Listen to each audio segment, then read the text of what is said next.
नमस्कार साथियों, स्वागत है आप सभी का आपके अपने इस YouTube चैनल पर जिसका नाम है जीएस बूस्टर, जो कि पार्ट है तक्षशिला आईएएस बलिया का और मैं हूं अनुपम। साथियों, भारत और नेपाल के रिश्तों में फिर एक नया विवाद सामने आया है। नेपाल के सुस्ता इलाके में लोगों का कहना है कि भारतीय सीमा सुरक्षा बल अर्थात एसएसबी नेपाल की तरफ आ गई। लोग नाराज हो गए, विरोध हुआ और कहा गया कि नेपाल में बन रहे तटबंध का काम रुकवाने की कोशिश की गई। नेपाल के अखबारों में खबर चली कि भारतीय सीमा बल नेपाल की जमीन में घुस आई है। लेकिन सबसे बड़ा सवाल यह है कि क्या भारत सच में नेपाल की जमीन में घुस गया है या फिर मामला उतना सीधा नहीं है जितना खबरों में दिख रहा है। क्योंकि ये कोई आम जगह नहीं है, यह है सुस्ता, एक ऐसा इलाका जहां भारत और नेपाल के बीच सीमा को लेकर सालों से विवाद चलता आ रहा है। यहाँ एक बड़ी दिक्कत है, नदी अपना रास्ता बदलती रहती है और जब नदी बदलती है तो सीमा को लेकर झगड़ा शुरू हो जाता है। फिर सवाल उठता है कि असली सीमा आखिर कहां है और क्यों। बार बार सोचता ही भारत नेपाल तनाव का कारण बन जाता है। आज हम इस पूरे मामले को बहुत ही आसान भाषा में समझेंगे कि इतिहास क्या कहता है, नक्शा क्या कहता है, दोनों देशों का दावा क्या है और इस नए विवाद की असली कहानी क्या है। क्योंकि कई बार जो खबर दिखती है पूरी कहानी उससे काफी अलग होती है। साथियों, अगर आप चैनल पर पहली बार है तो चैनल को सब्सक्राइब करके बेल आइकन दबा दीजिए कि यहां आने वाले हर वीडियो का नोटिफिकेशन आपको समय पर मिल सके, जिससे कि आप समय पर इस वीडियो को देख सके। साथियों, वीडियो देखते हुए जब आपके मन में जो भी विचार आए, नकारात्मक सकारात्मक पक्ष विपक्ष जो भी आए, आप कमेंट के माध्यम से जरूर बोलिए और लाइक भी कर दीजिए। और आपको लगे कि ये वीडियो शेयर करना चाहिए तो आप शेयर कर सकते हैं। तो चलिए शुरुआत करते हैं आज के सेशन का। और आज का टॉपिक है सुस्ता सीमा विवाद, क्या भारत नेपाल में घुसा, इसी पर बात होगी। एक तरफ आपको बालिन दिख रहे हैं, दूसरी तरफ आपको एसएसबी के जवान जो है वो दिख रहे हैं। समाचार पत्र काठमांडू पोस्ट ने इसको कवर किया है। लिखता है Kathmandu post, Susta resident object after Indian border force entered Nepali territory. Local said embankment construction work in Susta was disrupted after SSB official visited the site following the Prime Minister remarks and asked worker to halt the projects। तो चलिए यहीं से शुरू करते हैं session को और सबसे पहले हम समझते हैं कि आखिर हुआ क्या है। साथियों, आज शनिवार है, सुबह का समय मैं आपके लिए वीडियो बना रहा हूं और यह घटना कल यानी कि शुक्रवार की सुबह को हुई। नेपाल के नवलपरासी पश्चिम जिले में सुस्ता इलाके में स्थानीय लोगों ने दावा किया कि भारतीय सीमा सुरक्षा बल अर्थात एसएसबी के कुछ जवान नेपाल की तरफ आ गए। लोगों ने सवाल उठाया कि आप हमारी तरफ क्यों आए। इसके बाद थोड़ी बहस हुई, कुछ देर तनाव जैसा माहौल बना और फिर भारतीय जवान वापस लौट गए। अब यहां से कहानी का दूसरा पक्ष भी आपको समझना होगा। नेपाल प्रशासन का कहना है कि शायद सीमा के पास पानी भर जाने की वजह से भारतीय गश्ती दल दूसरे रास्ते से आया। नेपाल के स्थानीय प्रशासन के बड़े अधिकारी यानी कि चीफ डिस्ट्रिक्ट ऑफिसर सीडीओ ने भी कहा है कि स्थिति अभी सामान्य है, कोई बड़ा टकराव नहीं हुआ है, यानी सरकार की तरफ से इसे कोई बड़ा संघर्ष नहीं बताया गया। लेकिन स्थानीय लोगों की कहानी थोड़ी सी अलग है। उनका कहना है कि पिछले कई दिनों से सुस्ता इलाके में तटबंध यानी कि बांध जैसा सुरक्षा का काम चल रहा था ताकि कटान और पानी की समस्या को रोका जा सके। और आरोप यह लगाया गया है कि भारतीय पक्ष ने इस काम पर आपत्ति जताई और यहीं से विवाद बढ़ा। अब सवाल यह उठता है कि क्या सिर्फ गलती से सीमा पार करने का मामला था या फिर यह उसी पुराने सीमा विवाद का एक नया अध्याय था जो सालों से सुस्ता में चलता आ रहा है। क्योंकि सच ये है साथियों कि सुस्ता कोई नया विवाद नहीं, यह भारत और नेपाल के बीच सबसे पुराने और सबसे पेचीदा सीमा विवादों में से एक माना जाता है। और इसकी जड़ समझने के लिए हमें थोड़ा सा इतिहास में जाना होगा और जानना होगा कि सुस्ता आखिर है क्या। साथियों, सबसे बड़ा सवाल कि आखिर सुस्ता इतना संवेदनशील इलाका क्यों है। तो चलिए पहले तो हम मैप में इस पूरे एरिया को देख लेते हैं, जिससे कि यह समझना हम लोग के लिए आसान होगा। आप अपने स्क्रीन पर साथियों ये एरिया देख रहे हैं, ये आपका वेस्ट चंपारण पश्चिम चंपारण का एरिया है जो कि बिहार का है, भारत का क्षेत्र। ये आपको नारायणी नदी दिख रही है जिसको कि भारत में एंट्री करते ही गंडक नदी के नाम से जाना जाता है। वेस्ट चंपारण के पश्चिम में नेपाल का वेस्ट नवलपरासी जिला पड़ता है और यहीं से नदी बहती है, नारायणी नदी, जिसको कि हम गंडक कहते हैं भारत में, नेपाल में इसे नारायणी कहा जाता है। और ये नदी अपने मार्गों को परिवर्तित करने के लिए जो जानी जाती है। और ये जो नदी के इधर का जो क्षेत्र है जो आपको दिख रहा है, ये है सुस्ता का क्षेत्र जिसको लेकर विवाद देखने को मिलता है। तो हमने कहा कि बहुत ही संवेदनशील इलाका है। सुस्ता नेपाल के पश्चिम हिस्से में गंडक नदी, जिसे कि नेपाल में नारायणी कहा जाता है, उसके पास स्थित एक सीमावर्ती इलाका है जो कि आप मैप में देख रहे हैं। सुनने में एक छोटा सा ये बॉर्डर एरिया लगता है, लेकिन असली विवाद इसकी जमीन से ज्यादा इसके ज्योग्राफी यानी कि भूगोल में छिपा हुआ आपको देखने को मिलेगा। अब इस समस्या की शुरुआत कहां से हुई? साथियों, समस्या की शुरुआत को समझने के लिए हमें थोड़ा सा और इतिहास में पीछे चलना होगा और पीछे चलते ही हमें चलना होगा 1816 की सुगौली की संधि। क्योंकि 1816 की सुगौली की संधि भारत और नेपाल के बीच सीमा तय करने के लिए हुई थी और उस समय तय किया गया था कि कुछ जगहों पर नदी ही जो है वो सीमा मानी जाएगी, यानी नदी के इस पार का एक देश और नदी के उस पार का तो दूसरा देश, यानी कि एक तरफ भारत और दूसरी तरफ नेपाल। लेकिन असली दिक्कत बाद में शुरू हुई, क्योंकि नदी हमेशा एक जैसी नहीं रही। सालों में गंडक नदी ने धीरे धीरे अपना रास्ता बदलना शुरू कर दिया। अब यहाँ कंफ्यूजन पैदा हो गया। जो जमीन पहले नेपाल की तरफ मानी जाती थी, नदी का बहाव बदलने से उसका नक्शा ही बदल गया और फिर सवाल उठा कि सीमा किस आधार पर तय होगी, नदी के पुराने रास्ते के हिसाब से या आज नदी जहां बह रही है उसके हिसाब से। और यहीं से सुस्ता विवाद की शुरुआत हुई। धीरे धीरे ये इलाका भारत और नेपाल के बीच सबसे पेचीदा सीमा विवादों में शामिल हो गया, क्योंकि यहाँ लड़ाई सिर्फ जमीन की नहीं, ये इस बात की लड़ाई है कि असली सीमा मानी किसे जाए। 1965 में थोड़ा सा हमें चलना होगा और थोड़ा सा 1965 में चलने के बाद एक और कहानी मैं आपके सामने रखता हूं, जिस कहानी को सुनने के बाद आपको समझ में आ जाएगा। साथियों, गंडक नदी जो है वो गंगा की सहायक नदी है और गंडक के बाद अगर हम देखेंगे तो कोशी एक बड़ी नदी है जो कि अपने मार्ग परिवर्तन के लिए कुख्यात है, विख्यात है, जिसे बिहार का शोक कहा जाता है। ये भी गंगा की सहायक नदी है, जो कि आप मैप में देख रहे हैं। अब नेपाल का दावा और भारत के नजरिए के ऊपर बात हो रहा है। नेपाल कह रहा है कि सुस्ता के हजारों हेक्टेयर जमीन इंडियन साइड के कंट्रोल में है। भारत का नजरिया कि बाउंड्री इंटरप्रिटेशन का मामला है, कोई डेलिब्रेट कब्जा नहीं। कुछ एक्टिविस्ट का दावा है कि लगभग 14,000 हेक्टेयर इंडिया के कब्जे में है। बार बार वही भारत कहता है कि नदी जब अपना मार्ग बदल रहा है तो ये कंफ्यूजन पैदा हो रहा है। और भारत और नेपाल के बीच बाउंड्री वर्किंग ग्रुप्स पहले से भी इस मुद्दे पर, जिसको कि हम शॉर्ट फॉर्म में BWG कहते हैं, वो बात कर रहे हैं। साथियों, ये पहला विवाद नहीं, इसके अलावा विवादों के ऊपर अगर हम बात करें तो विवाद आपको काला पानी, लिपू लेक और लिम्पियाधारा के क्षेत्र में भी आपको देखने को मिलेगा और इस पर काफी सारी वीडियोस मैंने पहले भी आपके लिए तैयार की है। इस विवाद के ऊपर चर्चा हुई है कि किस प्रकार से महाकाली नदी के उद्गम स्थान को लेकर विवाद है।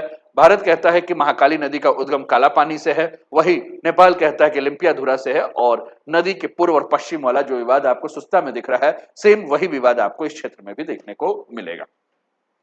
चलिए थोड़ा सा और आगे बढ़ते हैं और 1965 में हम चलते हैं और 1965 के घटना को याद करते हैं। साथियों, सुस्ता नदी के विवाद के बारे में अगर हम बात करें तो हमने कहा कि कहानी को अगर अच्छे से समझना है तो हमें 1965 में चलना होगा, इतिहास को समझना होगा, क्योंकि सुस्ता का विवाद एक दो साल पुराना नहीं, ये कहानी कई दशक पुरानी। 1965 में नेपाल के तत्कालीन राजा थे, नाम था उनका महेंद्र, राजा महेंद्र। उन्होंने सुस्ता के इलाके में कम से कम 400 परिवार को बसाया। इनमें से कुछ पूर्व सुरक्षा कर्मी और उनके परिवार भी शामिल थे। नेपाल की सोच साफ थी कि सीमा वाले इलाके में अपनी मौजूदगी मजबूत करनी जरूरी है, यानी जहां विवाद की संभावना वहां लोगों को बसाकर अपनी पकड़ को जो है मजबूत करो। लेकिन फिर एक नई समस्या आ गई। 1977 में गंडक नदी यानी कि नारायणी ने फिर से अपना रास्ता बदल दिया और यहीं से मामला और ज्यादा उलझ गया।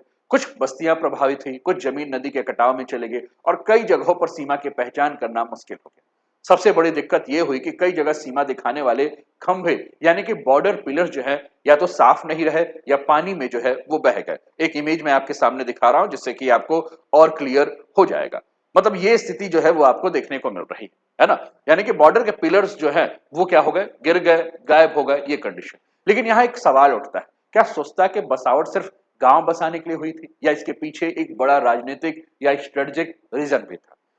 साथियों, इसको समझने के लिए 5 साल पहले और हमें चलना होगा। 5 साल पहले यानी कि 1960 के आसपास आपको चलना होगा। और 1960 में जब हम चलेंगे तो राजा महेंद्र ने नई पंचायत व्यवस्था की शुरुआत की थी, कहां? नेपाल में। उस दौर में नेपाल अपनी संप्रभुता यानी कि अपनी सीमाओं को पकड़ को लेकर काफी ज्यादा सीरियस देखने को मिल रहा था, क्योंकि नेपाल की सबसे बड़ी चिंता क्या थी? चिंता थी कि बॉर्डर वाले इलाके को खाली नहीं दिखना चाहिए। कई इतिहासकार और स्थानीय दावों के मुताबिक सरकार चाहती थी कि सेंसिटिव बॉर्डर एरिया में ऐसे लोग रहें जो राज्य के प्रति वफादार और जरूरत पड़ने पर सीमा पार नेपाली प्रेजेंस भी दिखा सके। इसी वजह से सुस्ता जैसे इलाकों में रिटायर्ड सिक्योरिटी पर्सनल और उनके परिवार को बसाने की बात सामने आती है। यानी सोच सिर्फ खेती बसाने की नहीं थी, बल्कि एक संदेश देने की थी कि इलाका खाली नहीं है, यहाँ नेपाल मौजूद है। लेकिन आयरनी देखिए, जिस इलाकों को मजबूत करने के लिए लोग बसाए गए, कुछ साल बाद वही इलाका नदी का रास्ता बदलने की वजह से सबसे बड़ा बॉर्डर डिस्प्यूट का कारण बन गया। अब यहाँ एक और बात आपको समझनी जरूरी है, ये सब 1965 में हो रहा था, यानी कि 1965 में ऐसा क्या जरूरत पड़ गया कि ये सब होना पड़ा? साथियों 1965 में अगर ये सब हो रहा है तो हमें क्या जरूरत है, हमें समझना होगा इसके कुछ साल पहले की होने वाली घटनाओं को। और इसके कुछ साल पहले के होने वाले घटनाओं पर अगर आप चलेंगे तो आप कहां चलेंगे, आप चलेंगे 1962। 1962 में ऐसा क्या हुआ था जिसके चलते 1965 में राजा महेंद्र को जो है वो इस प्रकार का निर्णय लेना पड़ा था। साथियों 1965 यानी कि उसके 3 साल पहले की बात करें तो भारत और चाइना के बीच 1962 की जंग हो चुकी थी। पूरा हिमालय का रीजन सिक्योरिटी के नजरिए से सेंसिटिव माने जाने लगा और ऐसे समय में नेपाल भी अपनी सीमाओं को लेकर ज्यादा सतर्क हो रहा था। यानी सुस्ता में लोगों का बसाने का फैसला सिर्फ लोकल डेवलपमेंट नहीं बल्कि बॉर्डर प्रेजेंस मजबूत करने की सोच का भी हिस्सा माना जाता है। जिस इलाके में आपकी मौजूदगी कम हो वहां आपका दावा समय के साथ कमजोर पड़ सकता है और यह सीमा विवाद का एक अनकहा नियम भी होता है। इसलिए दुनिया के कई देशों में बॉर्डर विलेज बसाए जाते हैं ताकि सरकार ये दिखा सके कि हम सिर्फ नक्शे पर नहीं है बल्कि जमीन पर भी हम मौजूद हैं और संभव है कि सुस्ता के बसावट के पीछे यही सोच रही होगी। सोचिए उन परिवारों के बारे में जिन्हें कहा गया हो कि जाइए सीमा के पास बसिए, उन्हें खेत बनाइए, घर बनाइए, पीढ़ियां वही बड़ी हुई। लेकिन फिर नदी बदल गई और एक दिन सवाल उठने लगा, आपका घर आखिर किस देश में। अब जरा सोचिए कि अगर जमीन पर साफ सीमा ही ना दिखे तो विवाद होना तय है। आज भी सुस्ता इलाके पर एक हिस्सा ऐसा माना जाता है जहां सीमा को लेकर लगातार असमंजस बना रहता है। स्थानीय लोग कई बार नदी, पेड़ या खेत पुराने निशान के आधार पर अंदाजा लगाते हैं कि सीमा यहां होगा। यानी कागज पर सीमा कुछ और दिखती है और जमीन पर हालात कुछ और यही वजह है कि छोटी सी मूवमेंट भी बड़े बड़े विवाद का कारण बन सकता है। साथियों हमने नेपाल और भारत के दावे के बारे में बात किया, हमने बात किया कि नेपाल क्या कह रहा है, हमने बात किया कि भारत क्या कर रहा है ना, एक का दावा दूसरे का नजरिया। और ये सबसे संवेदनशील हिस्सा है कि आखिर नेपाल कहता क्या है और भारत का नजरिया क्या है। तो नेपाल के कुछ स्थानीय समूहों नेताओं का दावा है कि सुस्ता का काफी जमीन भारत की तरफ चला गया, भारत के नियंत्रण में। कुछ एक्टिविस्ट तो ये भी कहते हैं कि हजारों हेक्टेयर जमीन पर विवाद है। लेकिन यहाँ एक बात समझना बहुत जरूरी है, ये नेपाल का दावा है। भारत सरकार आधिकारिक तौर पर इस भाषा को स्वीकार नहीं करती कि कोई कब्जा किया गया है। भारत का आम तौर पर यह कहना है कि भारत का नजरिया ये रहा है कि ये सीमा की अलग अलग व्याख्या का मामला है, यानी जानबूझकर जमीन लेने का मामला नहीं, बल्कि नदी का रास्ता बदलने की वजह से सीमा को लेकर भ्रम पैदा हुआ है। क्योंकि जब सीमा नदी से तय हो और नदी ही अपना रास्ता बदल दे तो विवाद होना लगभग तय है। और इसी वजह से भारत और नेपाल के अधिकारी पहले भी कई बार इस मुद्दे पर बातचीत कर चुके हैं।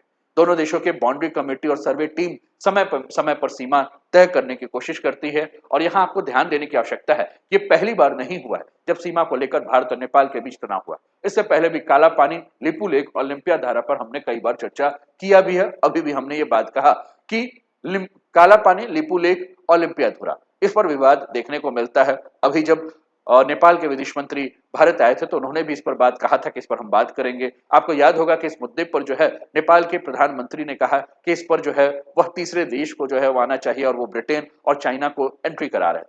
लेकिन जब भारत ने कहा कि यह बायलैटरल होगा और भारत अपनी संप्रभुता में किसी तीसरे देश को एंट्री नहीं करने देगा, तो सुशील खान्याल का भी जो है बयान चेंज हुआ। लेकिन काला पानी, लिपू लेक, ओलंपियाधुरा से अलग है सुस्ता का मामला। यहां मुद्दा सेना या रणनीतिक पहाड़ी इलाकों का कम है, यहां नदी, नक्शे और बदलती सीमा का ज्यादा है। यह मिलिट्री डिस्प्यूट कम और ज्योग्राफिकल बाउंड्री डिस्प्यूट ज्यादा है।